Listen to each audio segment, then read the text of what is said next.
سیدہ عائشہ صدیقہ کہتی ہیں زمانہ سو جاتا اور میرے رسول مصلی بچھا کے کھڑے ہو جاتے، او یار کھیتی باڑی کر کے نہیں، محنت مزدوری کر کے نہیں۔ جناب عائشہ کہتی ہیں میں یہ بھی دیکھتی کہ حضور ایک آیت شروع کرتے تو ساری رات اسی کو پڑھتے، اور میری نظر جاتی تو قدم مبارک پہ ورم آ جاتا۔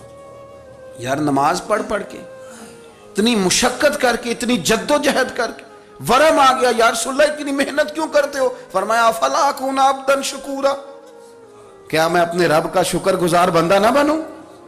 صحابہ کا ذوق عبادتوں کا، ریاضتوں کا، تلاوتوں کا، طبیعت ہے ان کی، وہ ایک دوسرے کو، حضرت مولا علی شیر خدا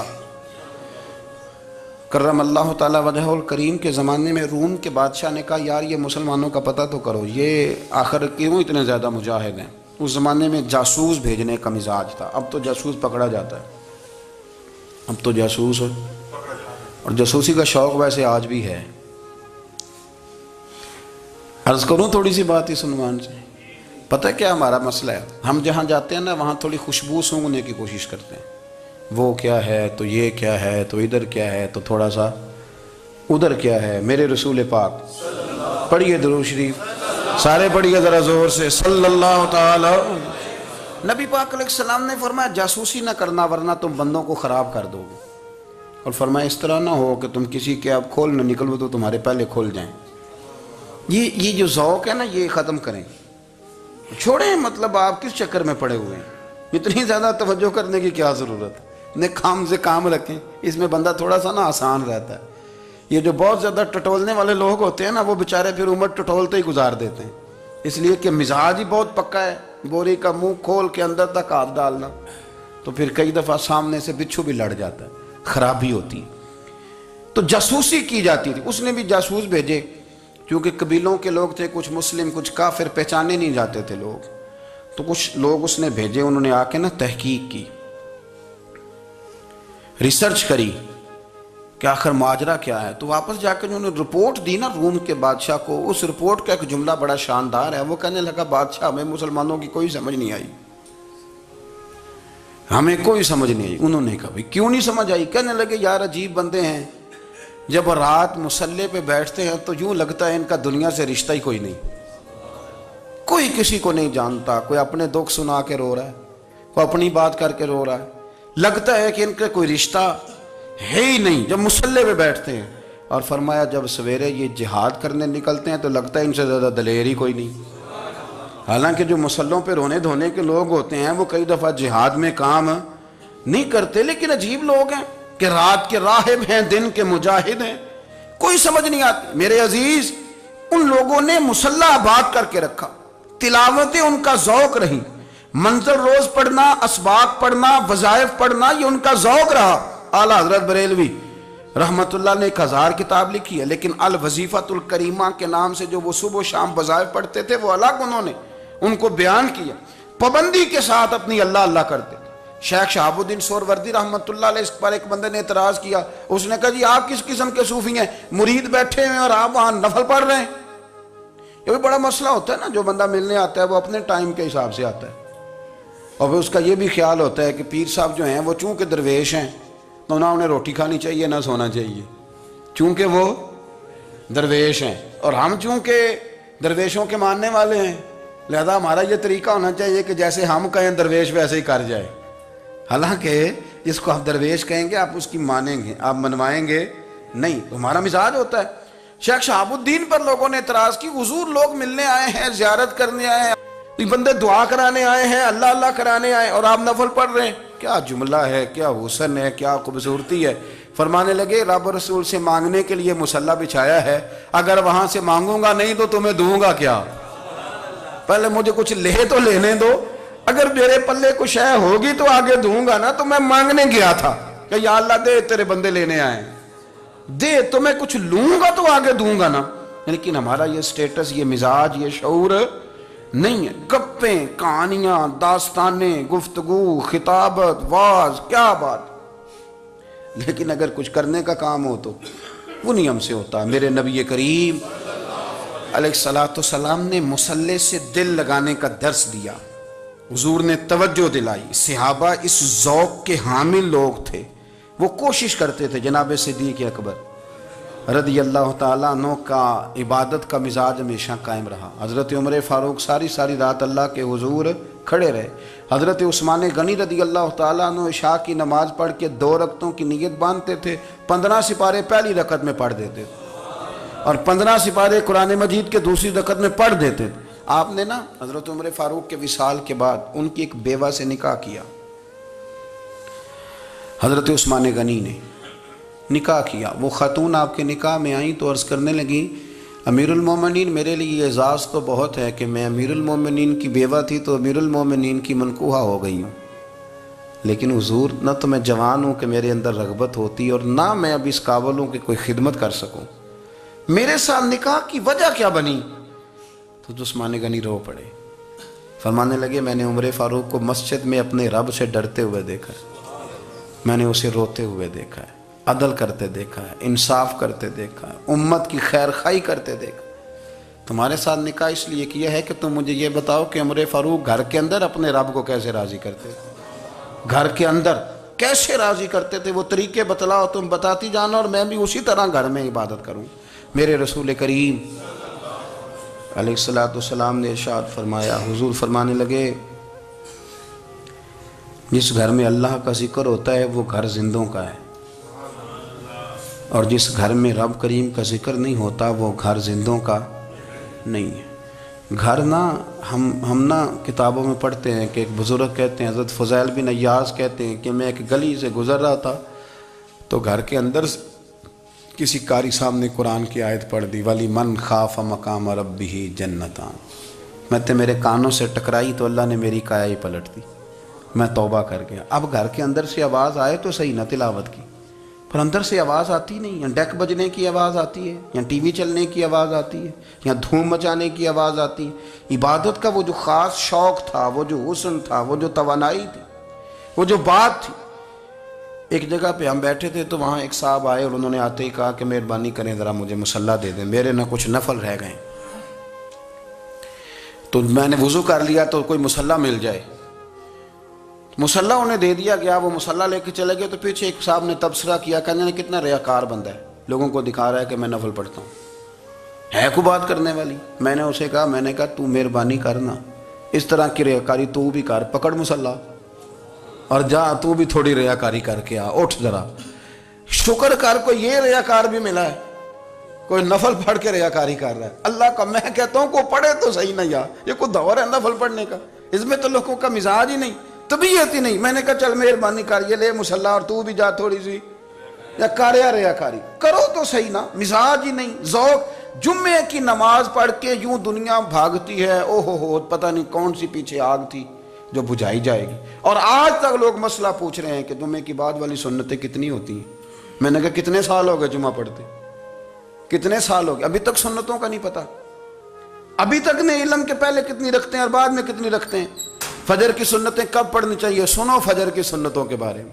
میرے رسول کریم سید عالم صلی اللہ تعالی علیہ وسلم سے ایک صحابی نے پوچھا تھا حضور میری فجر کی سنتیں رہ گئیں یا رہ جاتی ہیں تو حکم کیا ہے؟ کیا انداز ہے حضور کا. بخاری مسلم کے لفظ سنو. حضور سید عالم صلی اللہ علیہ وسلم فرمانے لگے، اس نے کیا پوچھا تھا، حضور جواب کیا دیتے ہیں؟ فرمایا فجر کی سنتیں کبھی نہ چھوڑنا، فجر کی پہلی 2 سنتیں کبھی نہ چھوڑنا. یا رسول اللہ صلی اللہ تعالی علیہ وسلم میری رہ گئی ہیں، رہ جاتی ہیں. فرمایا فجر کی 2 سنتیں نہ چھوڑنا. فرمایا فجر کی پہلی 2 سنتیں مجھے دنیا اور دنیا کے اندر جو کچھ ہے وہ سب سے زیادہ پیاری ہے. فجر کی 2 سنتیں دنیا اور دنیا میں جو کچھ ہے مجھے وہ سب سے زیادہ پیاری ہیں. اس لیے فجر کی سنتیں نہ چھوڑنا. اپنا ذوق، اپنی طبیعت، ہم نے نا ذوق غلط بنا لیا ہے. اگر 20 بندے کہہ بھی دیں گے تو نے بڑی شاندار تلاوت کیا تو کیا اس سے بنے گا؟ 100 بندہ کہہ بھی دے تیری کیا بات ہے، کیا بات ہے نعت خاں کی، کیا بات ہے علامہ صاحب کی، پیر صاحب کی، پیر مہر علی شاہ صاحب رحمت اللہ علیہ. آپ تشریف فرما تھے تو آپ کے ایک ہی بیٹے بابو جی جن کو کہا جاتا ہے، جس دن صاحبزادے پیدا ہوئے تو خادم نہ وہاں سے نکلا. ان لوگوں کے شوق اور طرح کے تھے نا تو ان کی توجہ بھی اپنے شوق کی طرف رہتی. تو خادم نکلا اندر سے، پیر صاحب مبارک ہو، پیر صاحب مبارک ہو، پیر صاحب مبارک ہو، پیر صاحب مبارک ہو. شور کر رہا ہے. تو پیر صاحب کو وجد ہو گیا، اللہ اکبر اللہ اکبر اللہ، او کیا ہوا، کس بات کی مبارک دے رہے ہو؟ عرض کی حضور اللہ نے بیٹا دیے۔ تو آپ فرمانے لگے اچھا حضور آپ کیا ہوا، آپ تو پریشان ہو گئے۔ فرمانے لگے جب تو نے 3 دفعہ کہا نا مہر علی کو مبارک ہو، تو میں سمجھا تھا شاید تجھے کسی نے بتا دیا ہے کہ مہر علی سے اللہ راضی ہو گیا۔ میں سمجھا تھا کہ شاید تو یہ خبر لے کے آیا ہے کہ کسی نے بتایا ہے کہ مجھے آج خبر ملی ہے کہ مہر علی سے رب اچھا پتر ہوا ہے، الحمدللہ اللہ کا شکر ہے، پر میرے لیے مبارک کا دن وہ ہوگا جب میرا رب کہے گا کہ میں مہر علی سے راضی ہوں، میرے محبوب کہیں گے کہ میں مہر علی سے۔ آپ بات کو سمجھیں، شوق ہی کسی اور طرف تھا، دل ہی کہیں اور لگا ہوا تھا، طبیعت ہی کہیں اور مائل تھی۔ کوئی وظیفہ پوچھتے تھے تو پڑھتے تھے وہ لوگ، کچھ اللہ اللہ انہیں بتائی جاتی تھی تو کرنے کا ذوق رکھتے تھے، طبیعت تھی، قائل تھے۔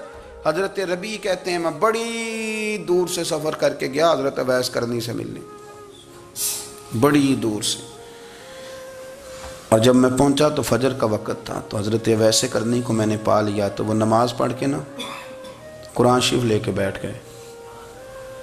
فرماتے ہیں اشراق چاشت کا وقت ہوا تو نفلوں کی نیت باندھ لی۔ محدث ابن الجوزی نے لکھا ہے، فرماتے ہیں پھر جب زوال کا وقت ہوا تو مسجد میں جھاڑو دینے لگ گئے، زور کی نماز پڑھ کے تو عصر کی تیاری تک وہ مسجد میں بیٹھے رہے، اور میرے نبی پاک علیہ السلام نے فرمایا جو نماز کے انتظار میں بیٹھا ہو وہ نماز ہی میں ہے، وہ نماز ہی میں ہے۔ فرمایا میری دنیا میری امت کی جو رہبانیت ہے نا وہ اتنی ہے کہ نماز کا انتظار کرے، اذان کے بعد نماز کا یہ راہب ہیں، یہ اس وقت چھوڑ کے بیٹھے ہیں سارا کچھ۔ فرماتے ہیں عصر تک انہوں نے اللہ اللہ کی، پھر مغرب تک کی، عشاء کی نماز ہوئی تو نماز پڑھی تو وہ تھک گئے، اب مجھے وہ فارغ ہوں مصلی چھوڑے تو میں ملاقات کروں نا۔ یہ آپ حیران نہ ہوں کہ اتنی دیر بندہ کیسے اللہ اللہ کر، ہم نے کی نہیں نا اس لیے ہم پریشان ہیں، جو عادی ہوتے ہیں وہ کر بھی لیتے ہیں، وہ یہ کام۔ میری بات کی سمجھ آ رہی ہے؟ جب جاتے ہو کسی دفتر میں تو 8 گھنٹے کھڑے رہ لیتے ہو نا، مجبوری ہوتی ہے تو کھڑے رہا جا سکتا ہے۔ پاسپورٹ کے دفتر بولیے، امیگریشن کی لائنوں میں، اور میں نے تو امبیسیوں میں بندے 12 گھنٹے پہلے جا کے کھڑے دیکھیں، رہ لیتے ہیں کھڑے۔ تو اگر ان کاموں کے لیے رہا جاتا ہے تو اللہ رسول کے لیے بھی کھڑے رہا جا سکتا ہے۔ تو فرمانے لگے کہ جب عشاء کی نماز کے بعد آخر انسان تھے، تھک گئے، نیند کا غلبہ ہوا تو تھوڑی ایسے آنکھ بند ہوئی تو کھلی تو رونے لگے۔ حضرت ویسے کرنی رو کے کہنے لگے مالک مجھے غافل تو نہ کر، ابھی میں نے کیا بھی کچھ نہیں، دن ختم ہو گیا، کوئی نفل نہیں، کوئی اللہ اللہ نہیں، اللہ مجھے غافل نہ کر، میری مدد فرما۔ فرماتے ہیں جب وہ روئے تو میرے ساتھ جو شخص تھا میں نے کہا اٹھو چلیں، کہنے لگا حضور ملنا نہیں، فرمایا جو میں لینے آیا تھا وہ مجھے مل گیا ہے، جو میں ان سے سیکھنے آیا تھا وہ مجھے نصیب ہو گیا، اب اور میں نے کیا لینا، ختم ہو گئی بات، اٹھو چلیں۔ اللہ کے بندوں نے حضرت ربیعہ بن کعب اسلمی رضی اللہ تعالیٰ عنہ فرماتے ہیں، کہتے ہیں جب بنو قریظہ اور بنو نذیر یہودیوں کے ساتھ حضور علیہ السلام نے جنگ کا اعلان فرمایا تو وہ دشمن ہو گئے، ہمیں خطرہ تھا کہ وہ رات کو کہیں محبوب کو تکلیف نہ دیں، تو کچھ لوگ نا تلواریں لے کے نبی پاک کے دروازے پہ پہرے داری کرتے تھے۔ گن مین رکھنا حرام نہیں، اگر کسی کو واقعی خطرہ ہو تو اس کے لیے سنت بھی ہے۔ حضرت علی المرتضیٰ تلوار لے کے حضور کے گھر کا پہرا دیتے تھے۔ حضرت ربیعہ بن کعب اسلمی رضی اللہ تعالیٰ عنہ فرماتے ہیں کہ رات میری ڈیوٹی تھی کہ میں حضور کے گھر کا پہرا دوں گا، تو فرماتے ہیں میں باہر سن رہا تھا، ساری رات ہی میرے نبی پاک نے اللہ کی تسبیح پڑھی، ساری رات، کبھی تسبیح، کبھی تحلیل، کبھی تحمید، کبھی تکبیر، ساری رات۔ فرماتے ہیں ساری رات حضور پڑھتے رہے اور ساری رات ہی میں سنتا رہا، مجھے اونگ آ گئی، میری آنکھ لگ گئی، حضور ابھی پڑھ رہے تھے، میں تھک کے سو گیا، اور فرماتے ہیں جب میری آنکھ دوبارہ سے کھلی تو میرے کانوں میں پھر کوئی چیز گونجی، تو میں نے کان لگایا تو میرے حبیب ابھی بھی اللہ کو یاد کر رہے، ساری رات حضور رب کی عبادت کرتے۔ اسی لیے تو کہا یا ایھا المزمل قم اللیل الا قلیلا، حبیب ساری رات تو نہ جاگا کا، تھوڑا آرام بھی کر لیے گا۔ میرے بھائی اپنا مصلی، اپنی عبادات، اپنے وظائف، اللہ اللہ جو آپ نے کسی سے سیکھی ہے اس کو کبھی کمزور نہ ہونے دیں۔ شجرہ شریف جو کسی بزرگ سے آپ لے لیتے ہیں تو کیا رسم ہے کوئی؟ اس پہ کچھ لکھا ہوتا ہے، وہ پڑھنے کے لیے دیا جاتا ہے، اس پہ لکھا ہوتا ہے کہ یہ اللہ اللہ آپ نے کرنی ہے۔ ساری زندگی کسی اسکول میں داخل ہو گئے اور وہاں جا کے آپ نصاب ہی نہ پڑھیں، کتاب ہی نہ کھولیں تو پاس ہو جائیں گے؟ وہ کہتے ہیں میں 20 سال جاتا رہا ملا کچھ نہیں. تو آپ نے لیا کیا ہے؟ ایک اتنی سی کتاب تھی، اس کو تو کھول کے آپ دیکھ نہیں سکے، اس کے وظائف تک تو رسائی نہ ہوئی، اس لیے کہ اللہ اللہ کرنا مشکل ہے اور تصویر کھنچانا یہ آسان کام ہے. تو جو آسان ہے اس طرف ہماری توجہ لگی رہتی ہے اور جو مشکل ہے اس طرف ہم ذوق پیدا نہیں کرتے. یا ایھا الناس اعبدوا ربکم الذی خلقکم والذین من قبلکم لعلکم تتقون. اے لوگو اس رب کی عبادت کرو جس نے تمہیں پیدا کیا اور تم سے پہلوں کو پیدا کیا، اس لیے عبادت کرو کہ تم پرہیزگار ہو جاؤ گے. مالک سمجھنے کی توفیق عطا فرمائے.